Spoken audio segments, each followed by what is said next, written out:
Bendiremos o nome do Senhor, louvaremos o nome dele, não importa as circunstâncias, nós descansaremos no Senhor.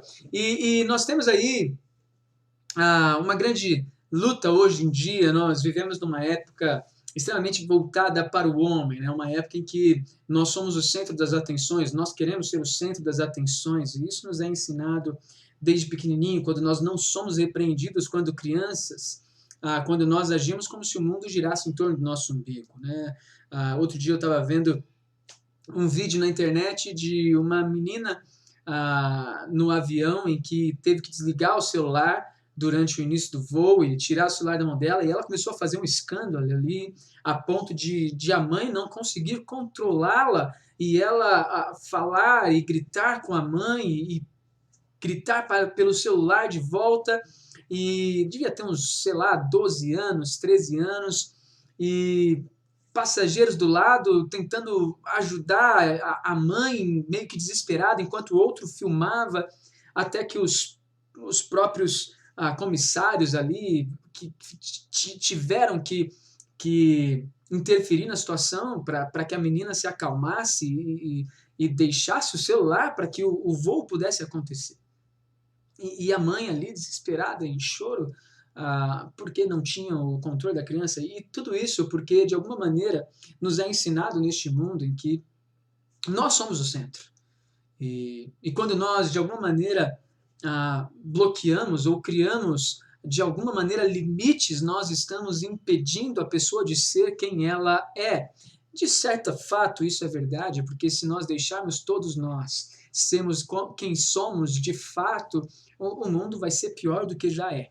Mas, na realidade, o grande problema disso tudo é que nós vivemos numa geração onde nós não temos limites, onde o nosso coração não encontra limites, onde nossa mente ela é voltada apenas para as nossas conquistas, nossas felicidades. Nós giramos em torno de prazeres, nós vivemos em busca de satisfação, de conquistas, de honras, de status, nossos reconhecimentos e tantas. Hoje o mundo gira em torno disso, nós somos ensinados a isso. Mas isso não é algo só da nossa geração, obviamente, isso vem de geração em geração, senão não existiria tanto mal assim. Mas, de uma certa maneira, a nossa geração está um pouco acentuada nesse sentido. Quando nós vemos ainda hoje, de alguma maneira, bandeiras de anarquia, quando nós vemos ainda hoje qualquer tipo de dificuldade em encarar autoridades. E sabe, eu quero convidá-lo a pensar um pouquinho hoje num versículo que se encontra em João, capítulo 3, versículo 30, que fala um pouquinho do contrário disso, que fala de uma maneira bem certeira e bem direta sobre o privilégio de ser livre do eu, o privilégio de ser livre de qualquer conquista que nós precisemos ter para sermos reconhecidos, ou de qualquer reconhecimento dos outros. O privilégio de ser livre do eu. Eu gostaria de refletir contigo em João capítulo 3, versículo 30, de um servo do Senhor que entendeu isso de uma maneira muito simples, muito clara, com a missão que lhe foi dada. Eu quero convidá-lo então a ler comigo João capítulo 3, versículo 30, diz assim a palavra de Deus, um texto que talvez você já conheça e já tenha ouvido falar. Eu quero refletir contigo nessa noite. Diz assim: é necessário que ele cresça e eu diminua. Tem músicas com essa letra aqui, com esse versículo. Talvez você já tenha ouvido falar isso muitas vezes. Eu gostaria de refletir o que significa essa frase, essa fala para nós, e essa fala naquele momento em que o próprio João Batista estava dizendo. João Batista, para quem não conhece, é aquele que foi enviado pelo Senhor para preparar o caminho de Jesus para anunciar o reino de Deus quando Jesus veio entre nós e iniciou o seu ministério. João Batista é um servo do Senhor que veio proclamar arrependimento, apontando para a vinda do grande Messias, que viria logo após ele, que ele não era digno de desatar as sandálias. O próprio João dizia isso. E nesse exato momento, o que está acontecendo é o seguinte: João ele era um servo do Senhor que ele já tinha um grande reconhecimento, ele batizava, ele tinha discípulos, sempre anunciando o arrependimento, sempre anunciando a vinda do Messias. E em determinado momento, Jesus vem. Em determinado momento, Jesus, ele de fato vai dar início ao seu ministério. Isso se encontra ali logo no começo desse texto, João capítulo 1. É o texto que vai aparecer isso. Seguinte, eu quero que você leia, veja comigo, na verdade, a reação de João quando ele vê Jesus caminhando para ser ali batizado. Diz assim: no dia seguinte, João viu Jesus aproximando-se e disse: vejam, é o Cordeiro de Deus que tira o pecado do mundo. Este é aquele a quem eu me referi quando disse: vem depois de mim um homem que é superior a mim, porque já existia antes de mim. Qualquer pessoa que tenha um conhecimento básico das Escrituras, que tenha lido os evangelhos, sabe que João Batista, ele é mais velho que Jesus. Ele nasceu antes de Jesus. E João Batista está falando aqui, olha, vem depois de mim, falando de Jesus, aquele que é superior a mim, porque já existia antes de mim. João está anunciando aqui, nesse início, que o Jesus que ele estava vendo e que o Jesus que ele estava para batizar é o Jesus que vinha e existia desde o princípio, já na criação, já na eternidade. E é interessante que depois disso, Jesus ele já começa a ter discípulos, Jesus chama seus discípulos, Jesus ele transforma água em vinho, Jesus ele tem um encontro com Nicodemos ali em João capítulo 3, onde nós vemos aquele famoso versículo 16, que diz o seguinte: porque Deus amou o mundo de tal maneira que deu o seu único filho, para que todo aquele que nele crer não pereça, mas tenha vida eterna. O Jesus estava falando isso aqui, e vem momentos depois disso, essa conversa que João Batista diz que ele cresça e eu diminua. O que acontece é o seguinte: depois disso tudo, alguns discípulos de Jesus percebem e veem que Jesus ele também está ali batizando. E pessoas estavam indo até Jesus. Você vê isso na narração. Logo no início ali, versículo 26, se dirigiram a João e disseram: mestre, aquele homem que estava contigo no outro lado do Jordão, do qual testemunhaste, está batizando e estão se dirigindo a ele. E aí, então, João ele responde: uma pessoa só pode receber aquilo que lhe é dado dos céus. Vocês são testemunhas. Eu disse que eu não sou o Cristo, mas sou aquele que foi enviado adiante dele para preparar o seu caminho. A noiva pertence ao noivo. E é interessante que aqui ele coloca, de fato, uma coisa muito importante. Os filhos de Deus pertencem a Deus. A igreja pertence a Cristo. E João Batista, por mais que ele tivesse sido um servo escolhido para preparar o caminho do Senhor, ele não era o Senhor. E quando as pessoas começam a questionar a ele vai então falar: olha, o amigo que presta serviço ao noivo e que o atende e o ouve, enche-se de alegria quando ouve a voz do noivo. Esta é a minha alegria, que agora se completa. É necessário que ele cresça e eu diminua. Ou seja, o que João Batista está fazendo nesse exato momento, ele está livre do eu, ele está livre dessa necessidade de reconhecimento e ele está livre de querer conquistar algo que não lhe é dado pelo Senhor ou que não precisa de fato ter. O que João Batista está falando é o seguinte: olha, gente, eu conheço o meu lugar, eu sei quem eu sou um servo escolhido pelo Senhor. Este que vocês estão falando, a quem as pessoas estão se dirigindo, ele é maior do que eu, ele é maior que todos, porque eu sou da terra, é o que ele vai falar nos versículos seguintes, e ele é aquele que veio dos céus. João, ele entende: eu não sou ninguém, eu simplesmente sou um servo. E essa é uma das coisas muito bonitas do Evangelho. Nós somos libertados quando conhecemos a Jesus da necessidade de ser alguém. Você vê as pessoas lutando hoje em dia para ser alguém. Você vê as pessoas lutando hoje em dia para ser reconhecido.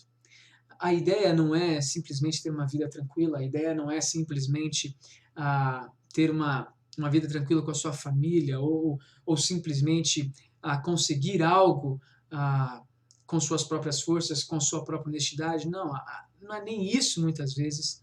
Na grande parte das vezes, as pessoas querem mostrar aos outros do que elas são capazes. E nós, quando conhecemos a Jesus, nós somos libertados disso.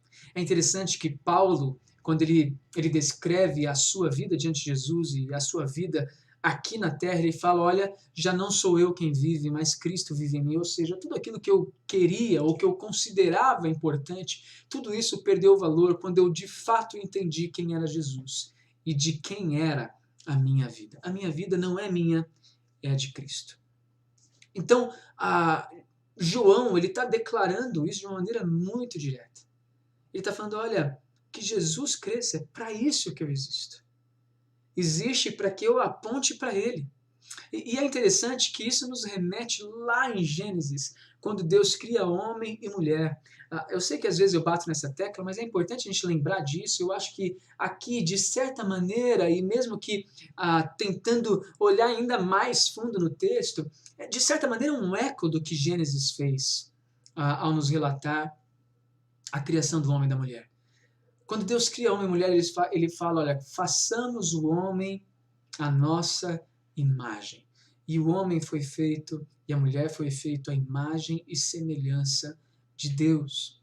O que significa essa imagem e semelhança? Nós somos representantes do Senhor, nós de alguma maneira espelhamos a imagem de Deus. Devemos fazer isso. E o pecado, ele corrompeu essa ideia. O pecado, na verdade, ele veio mostrar que ele é tão danoso que ele tira, inclusive, o nosso propósito de existência. A nossa missão dada pelo Senhor a nós. Quando a gente vê, por exemplo, Torre de Babel, os homens construindo uma torre, falando, olha, quando nós construímos uma torre que vá até o céu, nosso nome será reconhecido em toda a terra, e ninguém mais poderá fazer nada contra nós. E o próprio Deus fala, olha, se eles continuarem desse jeito, o mal do coração deles não terá limites. E é interessante isso. Porque, de alguma maneira, o pecado ele vai mostrando essa condição e essa capacidade de tornar-nos cada vez mais egoístas, mesmo sabendo que nós somos menores do que o Senhor e querendo ser maiores do que Ele. João Batista ele declara esse início da criação, essa ideia de Gênesis logo no início. Fomos feitos à imagem e semelhança de Deus. Eu sou simplesmente uma imagem e semelhança de Deus manchada pelo pecado. Jesus é a perfeição. E é Ele quem precisa crescer. E João ele declara isso de uma maneira muito simples. E eu gostaria de refletir, pensando um pouquinho nisso contigo, eu gostaria de refletir com você até que ponto nós temos levado isso a sério em nossas vidas. Até que ponto nós temos, de fato, vivido nossas vidas para apontar aquele que deve crescer? Ou será que nós temos vivido apenas para nós? Ou na maior parte do tempo para nós mesmos? Para nosso reconhecimento, para nossa satisfação, para nosso prazer? Esse texto ele nos traz essa ideia. Quando pessoas falam, João, o seu ministério está ficando menor que o de Jesus. E, infelizmente, a gente vê o contrário muitas vezes, até mesmo dentro das igrejas, até mesmo... Sabe, tem pastores querendo fazer mais que Jesus. Tem pastores querendo mostrar que sabem mais que Cristo. Tem pastores querendo falar, olha, a igreja não pode só falar de Jesus, a igreja tem que fazer mais coisas. Achando que, de alguma maneira, eles são maiores do que Cristo. Sendo que, na verdade, nós existimos para apontar o Salvador. Nós fomos chamados para mostrar aquele que é Senhor e não para mostrar quem somos. Nós não somos chamados para sermos reconhecidos. Nós somos chamados para mostrar aquele que nos deu sentido para viver. E João Batista ele mostra isso claramente. Que o meu ministério diminua e o de Cristo cresça. Que o meu status, que a minha fama, que o meu reconhecimento diante dos outros diminua. E que o de Cristo seja elevado em minha vida. Eu gostaria de refletir contigo sobre isso. Eu gostaria que você pensasse nesse texto, que ele cresça e eu diminua. Colossenses capítulo 3, versículo 23 diz que tudo que nós fizermos, façamos como para o Senhor e não para homens. Isso mostra que de alguma maneira nós temos um foco e o foco é Deus em tudo. A palavra de Deus nos ensina que nos foi dado o privilégio não só de crer em Jesus, mas de sofrer e de morrer por Ele. Essa é a ideia de falar, olha, que Ele cresça e eu diminuo. Até que ponto? Ou até que situação na sua vida você tem vivido para que Cristo cresça e você seja apenas uma demonstração do grande amor de Deus por nós, para aqueles que estão ao seu lado? Gostaria de refletir de uma maneira muito breve contigo nesse sentido hoje. Cada hora que você acordar de manhã e ir para o seu trabalho, que você pense que o Senhor Jesus cresça. Cada maneira que você for injustiçado, que você lembre que Jesus cresça. Cada momento que você entrar numa conversa e numa discussão, e hoje a gente tem discussão o tempo todo, política, nós temos discussões de ideologias, nós temos discussões de posicionamentos doutrinários, nós temos discussões do papel que nós temos na sociedade, do papel que a igreja tem que exercer na sociedade, do papel que a igreja não tem que... A gente tem discussão para tudo quanto é lado, e eu quero desafiá-lo a pensar um pouquinho até que ponto as suas discussões, até que ponto as suas falas, até que ponto os seus posicionamentos têm feito Cristo crescer e você diminuir. A palavra de Jesus ser demonstrada e a sua opinião ser rebaixada. A gente precisa começar a refletir nessas coisas. Porque o que me parece é que hoje as pessoas querem discutir mais, ser reconhecidas mais, se aparecer mais, as igrejas precisam fazer mais, sendo que na realidade quem tem que aparecer nisso tudo é Jesus. Que nós paremos de pensar na igreja daquela pessoa, na igreja daquele pastor, na igreja daquela ideia, e comecemos a pensar na igreja de Cristo. Que você e eu paremos de querer ser reconhecidos ou elogiados pelo que fazemos, mas que possamos fazer para que Cristo seja proclamado através de nossos atos. E que quando alguma pessoa vier questionar-nos, a ponto de falar, por que você não está fazendo isso? Ou por que você está permitindo que outros se sobressaiam diante de ti? Que você possa falar, porque eu decidi que Cristo cresça em minha vida. E se isso é necessário para que Cristo cresça, é isso que eu farei. Quero desafiá-la a pensar um pouquinho nisso. A refletir no que significa essa ideia de se colocar abaixo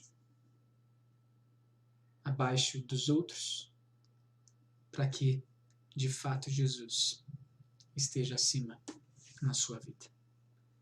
Gostaria de convidá-la a pensar nisso. Eu quero convidá-la a fechar os seus olhos. Não sei como é que você tem vivido, não sei como é que você tem exercido sua cidadania como cristão, não sei como você tem exercido sua vida cristã na sua família, no seu trabalho, na sua igreja, na sua sociedade. Mas independente de como você tem vivido, eu gostaria de desafiá-lo a pensar nessas palavrinhas de João Batista. Que Jesus cresça e eu diminua. Que Jesus esteja acima dos meus posicionamentos. E meus posicionamentos estejam todos abaixo da sua palavra. Que as minhas decisões estejam abaixo da vontade de Jesus Cristo. Eu gostaria de pensar nisso contigo. E eu quero orar com você um pouquinho. Vamos falar com o nosso Deus.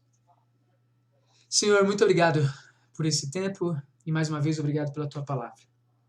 Nós separamos esse pouquinho de tempo para refletir um pouquinho no que esse versículo, no que essa fala de João Batista tem a nos dizer, e tem tanto mais. Mas paramos em apenas alguns poucos aspectos aqui. Senhor, nos ajuda pela tua graça, de fato declarar que o Senhor cresça e que nós diminuamos. Não permita que a gente lute para ser reconhecido, não permita que nossos atos ou que nossas decisões sejam meramente pautadas pelo nosso prazer, pelas nossas conquistas, para nossa satisfação, para nossa felicidade. Mas que de fato tudo isso seja para que o teu nome seja engrandecido e que sua luz brilhe e não a nossa. Sem o Senhor nada faz sentido, então nos ajude, Deus, a entender isso. Entender isso de maneira prática nos nossos atos, nos nossos dias. Nós não queremos viver para nós. Nós queremos de fato apontar para Ti. Nós queremos de fato ter aquela imagem e semelhança que um dia foi manchada pelo pecado, cada vez mais purificada, cada vez mais polida, para espelhar a Tua imagem, para espelhar a Tua glória, para a Tua honra, tão somente. Nós pedimos por isso, Pai, em nome de Jesus. Ouve nossa oração, esse é o nosso pedido que fazemos, agradecidos, no nome do nosso Salvador. Amém e amém. Querido, que Deus te abençoe. Nós terminamos por aqui hoje e até sexta, se assim Deus permitir. Um grande abraço, fica com Deus, que o Senhor Jesus cresça, que nós diminuamos. Até mais.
Teus dedos nos meus olhos, vem me consolar.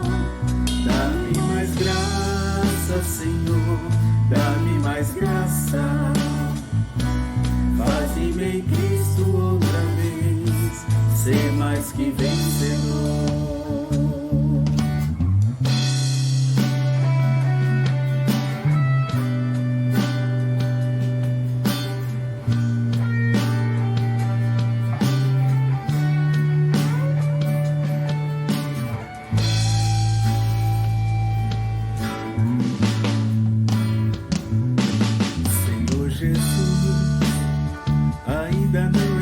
Espinhos, mas se o mesmo faz parte da tua cruz, eu aceito. Não sou maior que meu Senhor, apenas servo sou, apenas servo e nada mais. Senhor, se estou por ti sendo provado, eu quero aprovado ser agora. Sei o que tens a dizer e creio nisto também, basta minha graça. Dá-me mais graça, Senhor, dá-me mais graça. Passa os teus dedos nos meus olhos, vem me consolar. Dá-me mais graça, Senhor, dá-me mais graça. Faze-me em Cristo outra vez, faze-me em Cristo outra vez, faze-me em Cristo outra vez, ser mais que vencedor. Vencedor.